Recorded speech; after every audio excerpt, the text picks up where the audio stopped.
नमस्कार, आदाब, सत श्री अकाल। मैं हूं आपका दोस्त होस्ट एजुकेटर अविनाश सर, और मैं हर रोज़ आपके लिए लेके आता हूं डेली करंट अफेयर्स। ठीक है, तो देखेंगे आज के करंट अफेयर्स में क्या क्या क्वेश्चंस बनते हैं। ओके, तो आज है 26 अगस्त 2025 मंगलवार। मेरे यूट्यूब चैनल को सब्सक्राइब कर लेना है जिसका नाम है आर्टिकल 21A, और वीडियो को लाइक कर देना है। ओके, ठीक है, तो चलिए पहले प्रश्न पे चलते हैं। पहला प्रश्न है कि हाल ही में इसरो ने किस मिशन के लिए पहला इंटीग्रेटेड एयर ड्रॉप टेस्ट सफलतापूर्वक पूरा किया है। तो इसरो ने किस मिशन के लिए, तो गगनयान मिशन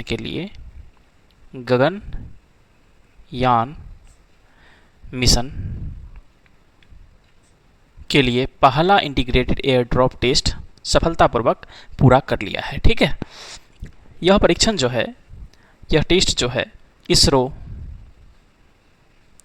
वायुसेना, उसके बाद DRDO और कोस्ट गार्ड, इन सभी का इसमें सहयोग रहा है, संयुक्त प्रयास रहा है। ठीक है, चलिए इसके अतिरिक्त इसरो आगामी परीक्षणों जैसे कि दूसरे टेस्ट व्हीकल डेमोन्स्ट्रेशन मिशन और पहले मानव रहित गगनयान मिशन की भी तैयारी कर रहा है। पहले तो मानव रहित गगनयान मिशन होगा, उसके बाद 3 सदस्यों को गगनयान परियोजना के अंतर्गत, गगनयान मिशन के अंतर्गत 3 लोगों को 400 किलोमीटर की दूरी ऊंचाई पर स्थित कक्षा में भेजा जाएगा। ठीक है, अवधि 3 दिन के लिए भेजा जाएगा। ठीक है, यह है अपना गगनयान मिशन। तो गगनयान मिशन के बारे में एक बार और देख लेते हैं। 3 लोगों को भेजा जाएगा 400 किलोमीटर ऊंचाई पर। ओके, 3 दिन के लिए। कितने दिन के लिए? 3 दिन के लिए। ठीक है, 3 दिन के लिए। तो ये जो इंटीग्रेटेड एयर ड्रॉप टेस्ट है, इसका मतलब क्या हुआ? इंटीग्रेटेड एयर ड्रॉप टेस्ट का मतलब है कि पैराशूट के जरिए गति को कम करने वाली प्रणाली है यह। इंटीग्रेटेड एयर ड्रॉप हवा में जब रिटर्न आएगा, है ना, रिटर्न आएंगे जब वो लोग, तो उन लोगों को कैसे गति कम करके फिर धरती पे उतारा जाएगा, है ना। तो पैराशूट के जरिए गति को कम करने वाली प्रणाली का पूरा प्रदर्शन किया गया है। यह केवल एक हिस्से का परीक्षण नहीं बल्कि पूरी प्रक्रिया का परीक्षण होता है, जिसमें रिलीज से लेकर लैंडिंग तक सब कुछ शामिल होता है। ठीक है, चलिए गगनयान मिशन के तहत अंतरिक्ष यात्रियों को धरती पर इसी के द्वारा सुरक्षित वापस लाया जा सकेगा। ठीक है, अगला प्रश्न है कि भारत को सेवा संचालित अर्थव्यवस्था से उत्पाद राष्ट्र बनने की ओर आगे बढ़ना चाहिए। उत्पाद राष्ट्र से क्या आशय है? उत्पाद राष्ट्र का मतलब क्या है? उत्पाद राष्ट्र वैसा देश होता है जो उच्च मूल्य वाले उत्पादों का पर्याप्त मात्रा में उत्पादन और निर्यात करता है। ठीक है, जैसे कि दूसरा देश चाइना वगैरह क्या करता है, जो प्रोडक्ट ज़्यादा महंगा प्रोडक्ट जो होता है, महंगा प्रोडक्ट, इसका प्रोडक्शन करना है, ज़्यादा करना है, इसे बेचना है और बाहर भी भेजना है, ये देश के बाहर भी भेजना है, निर्यात भी करना है। ठीक है, तो प्रोडक्शन बढ़ाना ही उत्पाद राष्ट्र का मुख्य उद्देश्य होता है। ठीक है, ओके, निवल आयातक के बजाय निवल उत्पादक बन जाना है। ठीक है, अभी क्या करता है इंडिया, बाहर से कई सारी चीज़ें जो है आयात होती है, लाई जाती है, मंगाई जाती है, लेकिन हमें क्या करना है, इससे चेंज करके, ये ओरिएंटेशन चेंज करके हमको क्या करना है कि बाहर सामान को हम भेजें, इतना उत्पादन होना चाहिए, इतनी अच्छी क्वालिटी, गुणवत्ता की चीज़ें उत्पादित होनी चाहिए और क्वांटिटी भी ज़्यादा उत्पादित होनी चाहिए। ठीक है, तो अभी हमने क्या किया, सीधा टर्शियरी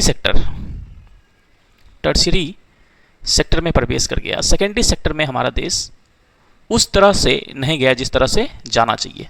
ठीक है, तो अब हम क्या कर रहे हैं, टर्शियरी सेक्टर तो है ही अपना, अच्छा चल रहा है हमारे देश में। टर्शियरी सेक्टर मतलब सेवा क्षेत्र हो गया आपका। ओके, तो ये सेकेंडरी सेक्टर जो है, इसको भी बूस्ट करना बहुत ज़्यादा ज़रूरी है। इसके लिए बहुत सारे प्रयास किए जा रहे हैं, जैसे कि उत्पादन राष्ट्र बनाने के लिए भारत को उत्पादन राष्ट्र बनाने के लिए कई सारे पहलें शुरू की गई है, जैसे कि उत्पादन से संबंध प्रोत्साहन हो गया, PLI योजना, 14 महत्वपूर्ण क्षेत्रकों का पर ध्यान केंद्रित किया जाता है इसमें। डिजाइन से संबद्ध प्रोत्साहन योजना है ना, डिजाइन से संबद्ध प्रोत्साहन योजना, प्रमुख नवाचार मिशन है ना, quantum mission, Atal innovation mission, India AI mission आदि इसमें शामिल है। राष्ट्रीय लॉजिस्टिक्स नीति भी इसका एक हिस्सा है। उत्पाद राष्ट्र बनने के लिए राष्ट्रीय लॉजिस्टिक नीति भी होना काफ़ी जरूरी है। आगे की राह क्या हो सकती है? आगे की राह हो सकती है कि वैश्विक साझेदारी को बढ़ावा देना, अनुसंधान और विकास करना, R&D करना है ना, मानव पूंजी में निवेश करना, नीतिगत समर्थन बढ़ाना। ठीक है, चलिए अगले प्रश्न पे चलेंगे। अगला प्रश्न है हमारा कि सुप्रीम कोर्ट ने के एक निर्णय के अनुसार रेत के खनन की मंजूरी तब तक नहीं दी जाएगी जब तक जिला सर्वेक्षण रिपोर्ट के साथ किस प्रकार का डाटा नहीं दिया जाएगा। एक तरह का डाटा और अब सुप्रीम कोर्ट ने बोला है देने के लिए। अगर रेत का खनन को मंजूरी चाहिए तो आपको पहले ये जो है जिला सर्वेक्षण report, DSR, district survey report, पर्यावरणीय मंजूरी देना ही पड़ेगा। इसके साथ साथ एक और डेटा देना पड़ेगा, पुनर्भरण डेटा। ठीक है, अब मान लो कोई नदी है ना, नदी से आप यहाँ से रेत निकाल रहे हो, रेत का खनन कर रहे हो, तो आपको जांचना पड़ेगा, देखना पड़ेगा कि क्या ये नदी हमारा भरेगा कि नहीं भरेगा, या भरेगा तो कब तक भरेगा, कैसे भरेगा, है ना। तो ये चीज़ देखने के लिए यहाँ पे पुनर्भरण अध्ययन करना जरूरी है। बिना पुनर्भरण अध्ययन किए रेत खनन की मंजूरी नहीं दी जाएगी। ठीक है, और नदी के स्वास्थ्य के लिए ये बहुत ज़्यादा जरूरी है कि ये पुनर्भरण होना आवश्यक है। ठीक है, ओके, पुनर्भरण अध्ययन की अनिवार्यता पर जोर दिया गया है। वहीं प्राकृतिक पुनरुत्थान का सिद्धांत जो है, जिस तरह वृक्षों को काटने से पहले उनको दोबारा उगना जरूरी है, उसी तरह नदियों को संतुलित बनाए रखने के लिए रेत निकालने से पहले रेत के पुनर्भरण का अध्ययन करना भी जरूरी है। ठीक है, इसीलिए हमें देखना पड़ेगा कि वहाँ पे रेत भरेगा कैसे, इसलिए उसका अध्ययन कर लो। ठीक है, चलिए कई सारे कानून हैं, जैसे कि भारत में रेत खनन में क्या क्या कानून है उसके बारे में बात करते हैं थोड़ा सा। पर्यावरण संरक्षण अधिनियम 1986 जो है एक इम्पोर्टेंट एक्ट है। यह अधिनियम पर्यावरण संरक्षण के लिए व्यापक सुरक्षा उपाय प्रदान करता है। उसके बाद दीपक कुमार बनाम हरियाणा राज्य 2012 का है ना। पर्यावरणीय प्रभाव आकलन अधिसूचना है। जिला सर्वेक्षण रिपोर्ट इसी के अंतर्गत देना होता है। संधारणीय रेत खनन प्रबंधन दिशा निर्देश है। उसके बाद 2016 का तो ये हो गया। उसके बाद प्रवर्तन एवं निगरानी दिशा निर्देश 2020 का है।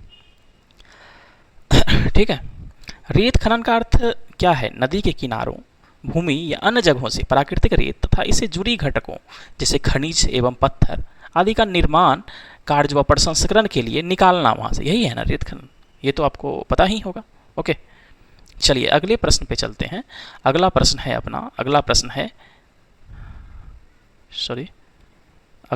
है कि क्विक रिएक्शन सरफेस टू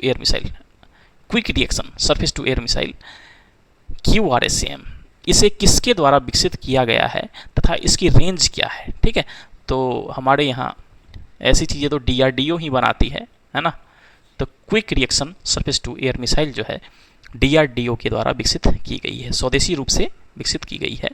और इसकी रेंज क्या है? तो ये क्विक रिस्पॉन्ड करने वाली शॉर्ट रेंज का एक छोटी दूरी वाली सतह से हवा में, ये सतह हो गया और ये हवा हो गया। ठीक है, यहाँ पे हेलीकॉप्टर आ रहा है। हाँ, तो ये सतह से हवा में मार करने वाली शॉर्ट रेंज, छोटी दूरी वाली एक मिसाइल प्रणाली है। ठीक है, तो इसकी दूरी कितनी से कितनी हो सकती है, रेंज कितनी से कितनी हो सकती है? 5 से 30 किलोमीटर का इसका रेंज है। 5 से 30 किलोमीटर का रेंज है किसका? QRSAM surface to air missile का। ठीक है, ओके, ये जो है ये सरफेस टू एयर मिसाइल जो है QRSAM, ये किसके अंतर्गत बनाया जा रहा है? IADWS बोले तो एकीकृत वायु रक्षा हथियार प्रणाली जो है हमारा, एकीकृत वायु रक्षा हथियार प्रणाली के अंतर्गत इस उड़ान को पूरा किया गया है, परीक्षण को सफलतापूर्वक पूरा किया गया है। ठीक है, चलिए अगले प्रश्न पे चलते हैं। अगला प्रश्न है अपना कि हाल ही में भारत और किस देश के बीच 14वां संयुक्त द्विपक्षीय सैन्य अभ्यास मैत्री मैत्री आयोजित किया जाएगा? तो थाईलैंड और इंडिया के बीच जो है सो 14वां संयुक्त द्विपक्षीय सैन्य अभ्यास मैत्री आयोजित किया जाएगा 1 से 14 सितंबर तक कहाँ पे होगा? उमरोई मेघालय में पड़ता है। मेघालय भारतीय राज्य मेघालय जो है वहाँ पे उमरोई एक स्थान है, वहाँ पे 1 से 14 सितंबर तक ये जो मैत्री अभ्यास है जो भारत और थाईलैंड के बीच होता है ये होगा। हाल ही में आई ADR की रिपोर्ट के अनुसार देश में सबसे अधिक आपराधिक मामले किस मुख्यमंत्री पर है? तो आपको ये कमेंट बॉक्स में बताना है कि किस मुख्यमंत्री पर है। ठीक है, चलिए अगले प्रश्न पे चलते हैं। अगला प्रश्न है कि हाल ही के एक स्टडी के अनुसार पौधे आर्थिक रूप से सबसे ज़्यादा नुकसान पहुंचाने वाली आक्रामक प्रजातियां हैं, इन्वेजिव स्पीसीज हैं। इसके क्या प्रभाव हो सकते हैं? ठीक है, प्रभाव क्या हो सकते हैं इन्वेजिव स्पीसीज में पौधों का, है ना। इन्वेजिव स्पीसीज क्या होता है? माना कि एक एरिया है, ठीक है, यहाँ पे कोई पेड़ होगा, है ना, पौधे होंगे छोटे छोटे, है पौधे होंगे छोटे छोटे, उसके बाद नदी होगी, कुछ जानवर भी होंगे, है ना, कुछ सूक्ष्म जीव भी होंगे नदी के आसपास भी। ओके, तो यहाँ पे हम क्या करते हैं, बाहर से कोई जीव को ला करके रख देते हैं जो यहाँ का नहीं है ना, चाहे वो पेड़ पौधे हो, चाहे वो जानवर हो, या फिर चाहे वो छोटे छोटे सूक्ष्म जीव हो, है ना। बाहर से लाके अगर हम यहाँ पे उसको उपजाएंगे तो ये क्या करेगा, ये जो है निगेटिवली इफेक्ट करेगा इस वातावरण को, इस एरिया को ये निगेटिवली इफेक्ट करेगा। ठीक है, तो यही जो बाहर से जो चीज़ लाया गया है ना, इसी को हम क्या बोलते हैं, इन्वेजिव स्पीसीज बोलते हैं, इन्वेजिव स्पीसीज। ठीक है, और तो इससे क्या होगा, है ना, किससे क्या होगा, इन्वेजिव स्पीसीज आ ही गया तो क्या हो जाएगा भाई, है ना। यही क्वेश्चन पूछा है कि इसके क्या प्रभाव है। आक्रामक प्रजातियां हैं, नुकसान पहुंचाने वाली आक्रामक प्रजातियां सबसे ज़्यादा कौन सा है, पौधा है। इन्वेजिव स्पीसीज में आक्रामक प्रजातियों में पौधे जो हैं सबसे ज़्यादा नुकसान पहुंचाती है। तो एक रिपोर्ट के अनुसार दुनिया भर के समाज को लगभग $2.2 ट्रिलियन से ज़्यादा का नुकसान हुआ है। किसके कारण? यही पारिस्थितिकी तंत्रों में फैलने से, आक्रामक पौधों और जानवरों के नए पारिस्थितिकी तंत्रों में फैलने से दुनिया भर में क्या $2.2 ट्रिलियन से ज़्यादा का नुकसान हुआ है। इनमें पौधे सर्वाधिक आर्थिक नुकसान पहुंचाने वाली आक्रामक प्रजाति है। आप उदाहरण के लिए लोगे तो कुंभी, नदी में जो ये कुंभी जो रहता है ना, पूरा कुंभी रहता है ना नदी में, बोले तो वाटर हाइसिंथ, ये जो है पूरा पानी को सुखाने का क्षमता रखता है और नीचे कोई भी जीव को पनपने नहीं देता है। ठीक है, क्योंकि सनलाइट यहाँ पे नहीं आ पाता है। तो वाटर हाइसिंथ जो है इंडिया का नहीं है, नेटिव नहीं है, ये बाहर से लाया गया था, ज़मीन को सुखाने के लिए ही लाया गया था। ठीक है, तो ये क्या करता है, इस एरिया में आ गया तो यहाँ का जितना भी पोषक तत्व है अपने में समाहित कर लेता है। तो यहाँ पे जो मछलियाँ होंगी और सारे जीव होंगे उन सबको का जीना जो है दुर्लभ हो जाता है, वही चीज़ है।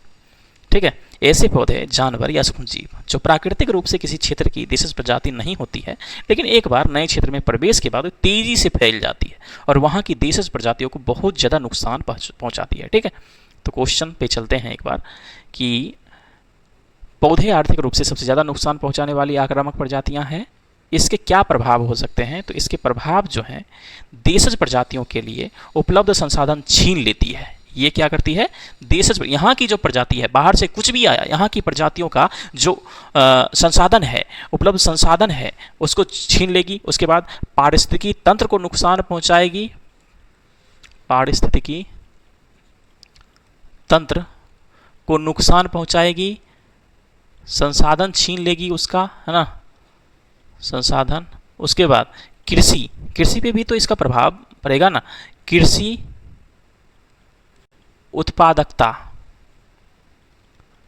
उत्पादकता जो है वो भी कम हो जाएगी वहाँ पे। ओके, रोग भी फैल सकती है।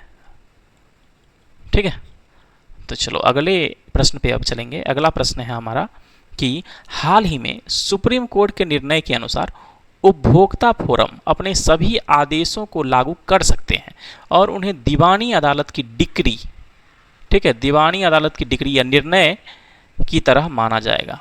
ठीक है, किस संशोधन के तहत उपभोक्ता फोरम की शक्तियों को सीमित कर दिया गया था? पहले कभी, सबसे पहले कहानी ये है, देखो, उपभोक्ता संरक्षण अधिनियम के अंदर जो है उपभोक्ता कब आया था? उपभोक्ता संरक्षण अधिनियम, उपभोक्ता संरक्षण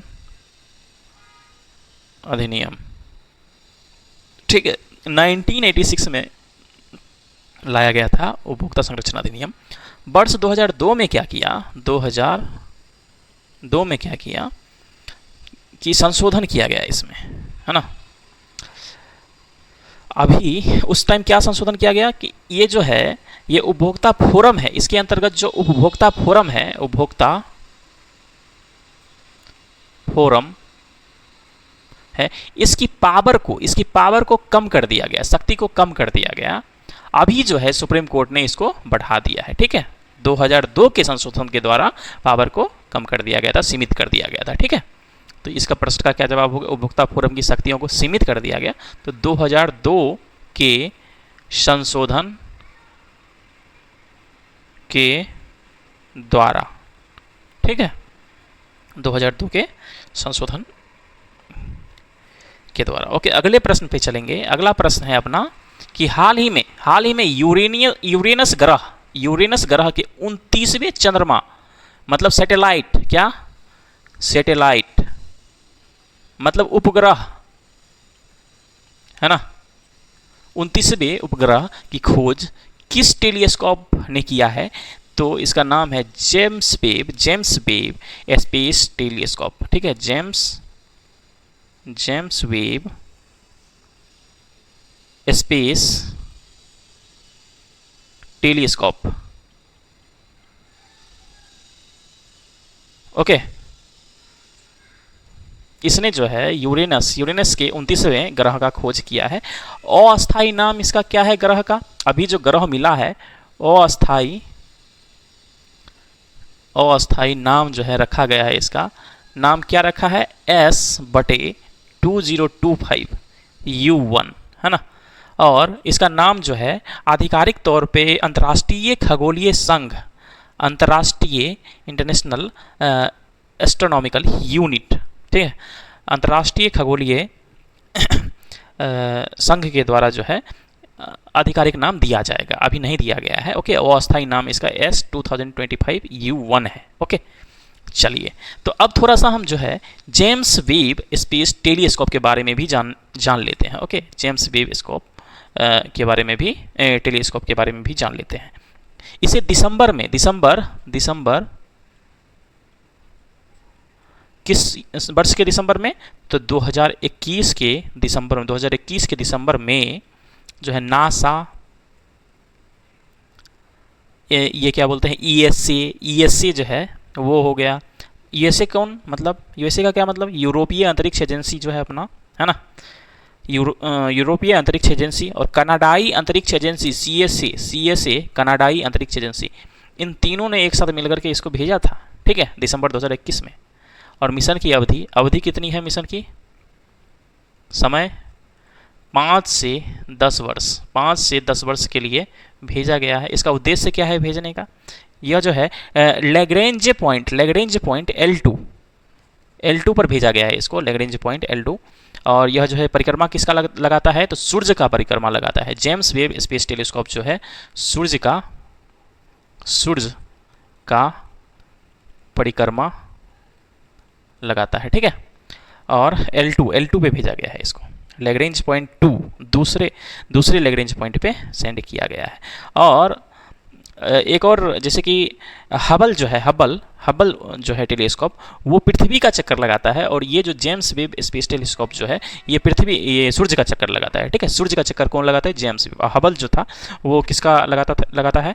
वो पृथ्वी का चक्कर लगाता है। ठीक है, चलिए, इसका उद्देश्य क्या है? उद्देश्य यही है कि हमारे ब्रह्मांड के इतिहास के चरण का अध्ययन करना, है ना, पहली चमकदार रोशनी से लेकर सौर मंडल के निर्माण तक की प्रक्रियाएं को समझना है। ठीक है, ओके, चलिए अगले प्रश्न पे चलेंगे। अगला प्रश्न है, असम राइफल्स के अनुसार लगभग 42,000 म्यांमार नागरिक नई मुक्त आवागमन व्यवस्था के तहत भारत में प्रवेश किए हैं। इसे कब केंद्र सरकार द्वारा लागू किया गया था? तो क्वेश्चन है कि मुक्त आवागमन व्यवस्था, तो सबसे पहले फ्री मूवमेंट रिजाइम के बारे में जान लेते हैं क्या है। तो भारत और म्यांमार के बीच एक द्विपक्षीय व्यवस्था है ये मुक्त आवागमन व्यवस्था, ठीक है। यह कब स्टार्ट किया गया? लगभग 2018 में स्टार्ट किया गया था। स्थलीय सीमा पार समझौते के माध्यम से औपचारिक रूप से दिया गया, ठीक है। समझौता के तहत दोनों देशों में सीमा रेखा से 16 किलोमीटर भीतर तक मुक्त आवाजाही जो है इसकी अनुमति दी गई, ठीक है। दिसंबर 2024 में केंद्र सरकार ने भारत म्यांमार सीमा पर आवाजाही के लिए नई व्यवस्था शुरू की, ठीक है। तो कब शुरू किया? दिसंबर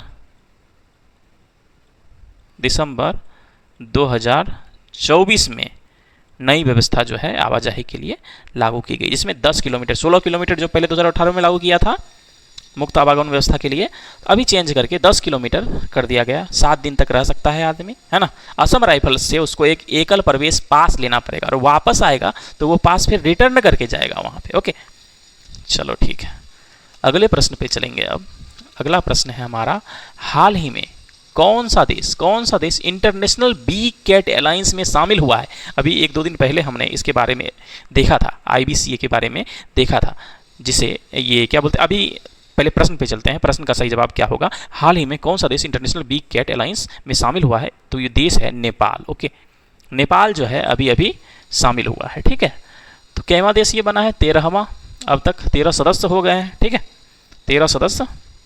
और रेंज देश कितने हैं? रेंज देश तो वो है 95, ठीक है, ओके। तो IBC के बारे में थोड़ा सा जान लेते हैं। पिछले क्लास में भी मैंने बताया था कि बिग कैट अलायंस जो है, प्रोजेक्ट टाइगर जो हमारा है, इसके 50 वर्ष पूरे होने के अवसर पर अप्रैल 2023 में शुरू किया गया था। अप्रैल 2023 में शुरू किया गया था बिग कैट अलायंस को। क्यों शुरू किया गया था? इसका उद्देश्य क्या है? विश्व में 7 बिग कैट प्रजातियों का संरक्षण सुनिश्चित करना इसका उद्देश्य है। कौन कौन से? ये 7 बिग कैट्स प्रजातियां कौन कौन से हैं? बाघ, शेर,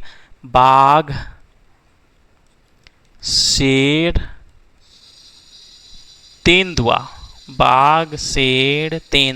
हिम तेंदुआ, ओके, चीता, जगुआर, ठीक है, और एक और है प्यूमा, ओके, प्यूमा। तो इन सब को संरक्षित करना है, बिग कैट को संरक्षित करना है। मुख्यालय अपना भारत में है, मुख्यालय कहाँ है? भारत में है, ठीक है, ओके। चलिए अगले प्रश्न पे चलेंगे। अगला प्रश्न है कि हाल ही के एक रिपोर्ट के अनुसार यूक्रेन ड्रोन हमले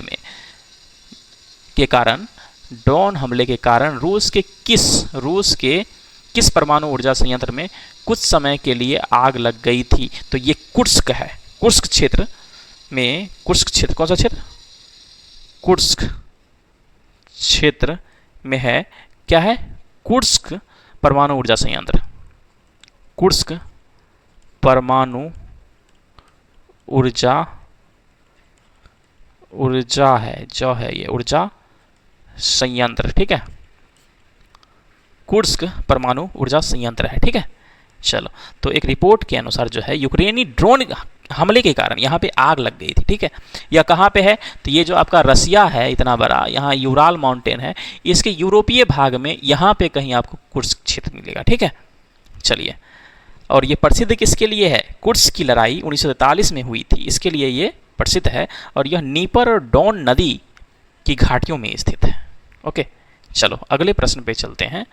अगला प्रश्न है अपना कि वित्तीय वर्ष 2025 में भारत के विदेशी निवेश में कितने प्रतिशत की बढ़ोतरी हुई है? 67% की बढ़ोतरी यहाँ पे हुई है।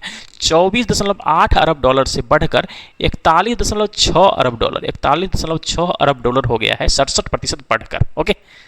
वित्तीय वर्ष 2025 में भारत के विदेशी निवेश में कितने प्रतिशत की बढ़ोतरी हुई है? तो 67% की। अगला प्रश्न है, आंध्र प्रदेश के मुख्यमंत्री ने 23 अगस्त 2025 को स्वर्ण आंध्र आंध्र प्रदेश के मुख्यमंत्री ने 23 अगस्त 2025 को स्वच्छ आंध्र स्वर्ण आंध्र अभियान के दौरान नगर पालिका कर्मियों के लिए 1 करोड़ रुपए की बीमा की घोषणा की है। यह योजना आंध्र प्रदेश के किस जिला में शुरू की गई है? तो जिला है काकीनाडा जिला में, पेद्दापुरम में। कि स्थान का नाम है पेद्दापुरम और जिला है काकीनाडा। यहाँ पे ये परियोजना जो है शुरू की गई है, योजना जो है शुरू की गई है। ठीक है, चलिए अगले प्रश्न पे चलते हैं। अगला प्रश्न है अपना कि फसल अवशेष का खेती पर गंभीर असर पड़ता है। ठीक है, फसल अवशेष का खेती पर गंभीर असर पड़ता है और जो कृषि पारिस्थितिकी विविधता को नुकसान पहुंचाता है तथा इसके कारण खेतों में कीटों का प्रकोप बढ़ सकता है। फसल अवशेष से क्या हासिल है? फसल अवशेष का मतलब क्या हुआ भाई? फसल काटने के बाद एक खेत है, यहाँ पे फसल जो है सो लगा हुआ है। ठीक है, तुमने इसको काटा, ये जो छोटा छोटा बच गया, नीचे जो बच गया काटने के बाद तो इसको तुम यहाँ पे जला दोगे तो यहाँ पे जितना कीट होगा वो मर जाएगा, इसकी जो उत्पादकता होगी खेत की वो कम हो जाएगी, आगे से उत्पादन कम होगा, है ना।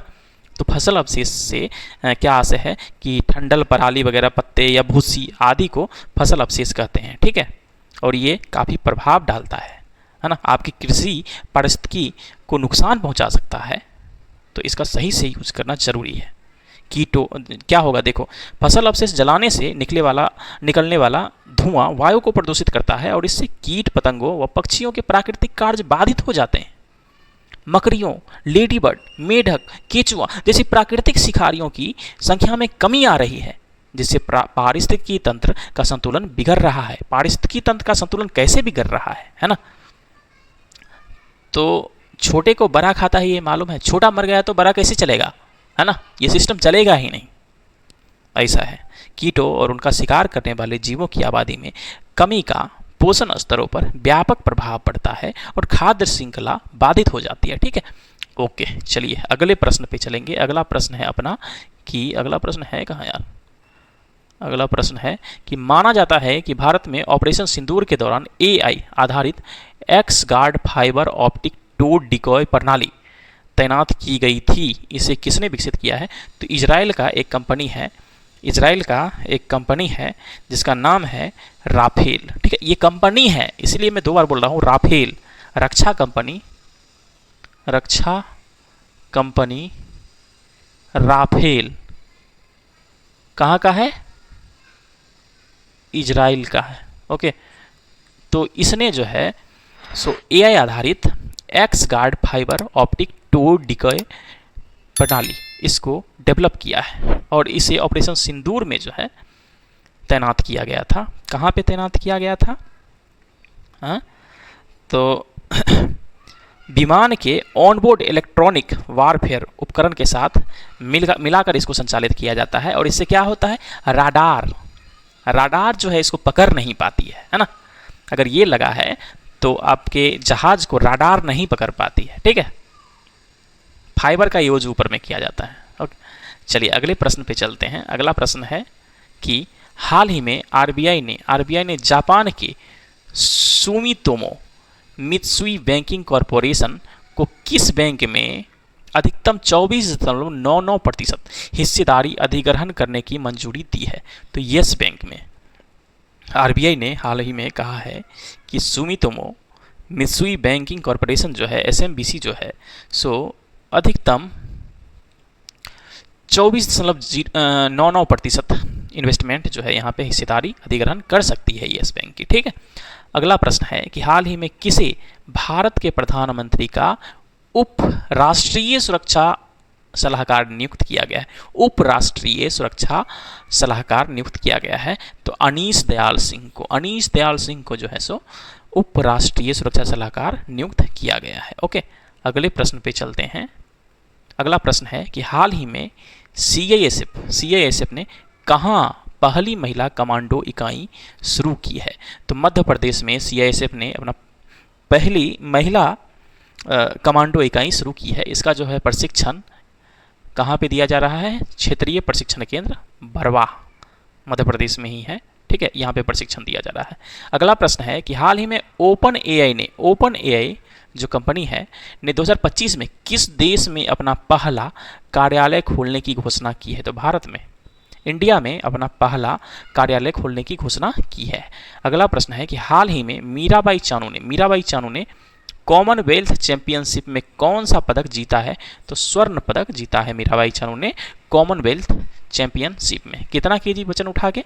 193 केजी वजन उठा के, ठीक है। अहमदाबाद में ये जो है राष्ट्रमंडल भारोत्तोलन चैंपियनशिप में इन्होंने जीता है। ओके, चलिए अगले प्रश्न पे चलते हैं। अगला प्रश्न नहीं है, तो लगता है कि यहीं पे हमारा आज का जो है काम समाप्त हो गया है और आपका काम शुरू हो गया है, ठीक है। चलिए, धन्यवाद आप सभी को। देखते रहिए मेरा करेंट अफेयर, और मैं जो लाइव आता हूँ वाईटी क्विज एंड प्राइज, आके ज्वाइन करिए, देखिए कभी। ये करंट अफेयर से 2 प्रश्न हर रोज़ वहाँ पे पूछे जाते हैं और आपको इनाम मिलता है कुछ ना कुछ, ठीक है। ओके, चलिए, थैंक यू।